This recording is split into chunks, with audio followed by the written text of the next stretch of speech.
Welcome to Genius Connect. Please subscribe and share. Hello everyone, my name is Fatima Vora and I teach social science at Jay International School. My topic for today is farming and sustainable development. Basically, farming is an agricultural activity and it's the most risky activity found abundantly in India. At one point of time, 60% of the Indian population was directly or indirectly involved in agriculture and in primary sector activities. Agriculture is the basis of production for every industry. Most of the raw materials for many manufacturing industries do come from agriculture or do come from farming. Now, as it is said, there are a lot of factors of production required for farming. Land is one of the most essential factors of production, which is the basis or which is the first primary factor of production required for farming. Fertile, suitable land, the basic requirement. Then comes the other factor of production, that is capital. Capital is divided into two parts, physical capital and working capital. Physical capital means the one-time investment that many of the farmers make.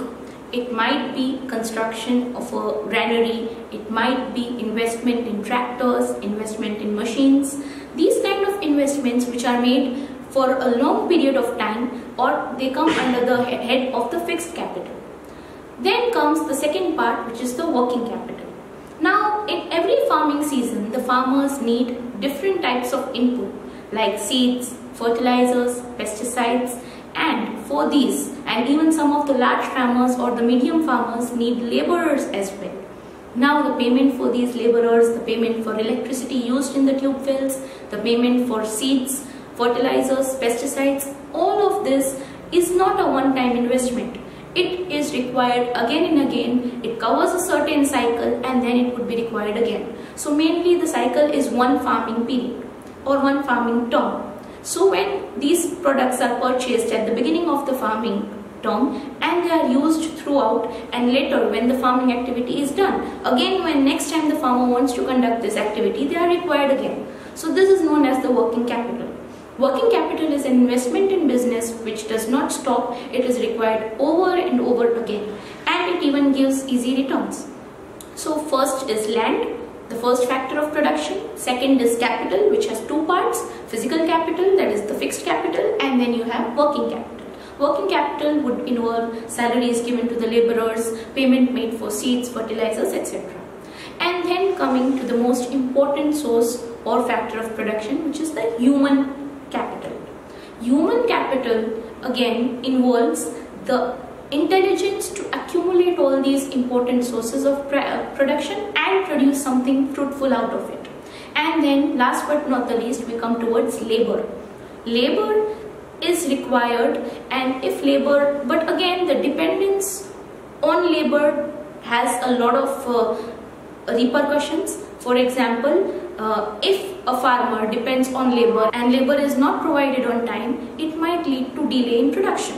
Same way in another manner, what situation we experience in India. There is a huge abundance of labor, particularly in the sector like farming or agricultural sector, where there is a lot of unskilled labor is found. People do not require that labor, and then hence the payment or the wages that are being given to those laborers are very less. So there are two situations, but the one where the labor is abundant, there the situation could be solved by inducing some skills into the laborers and shifting a huge portion of them towards other activities rather than farming.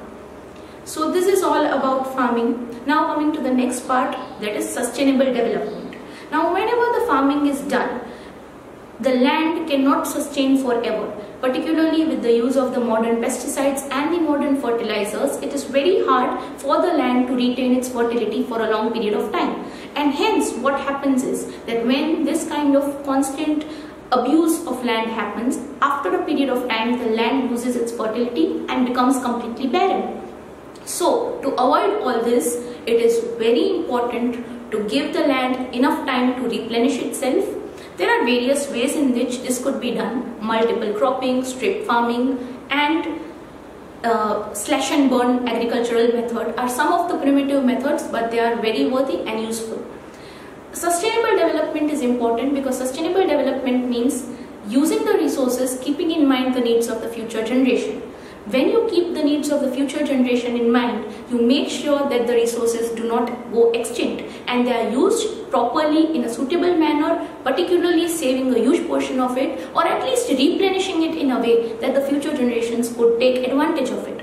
Land, water, petrol, and many other resources that you can think of fall into this purview of sustainable development, and if properly are maintained and if sustainable development is practiced on these resources, it could definitely take them a long way. Thank you. I hope you all would have enjoyed this video. Subscribe to Genius Connect and put on the notification to receive more such videos. Like and share this video too. Thanks for watching.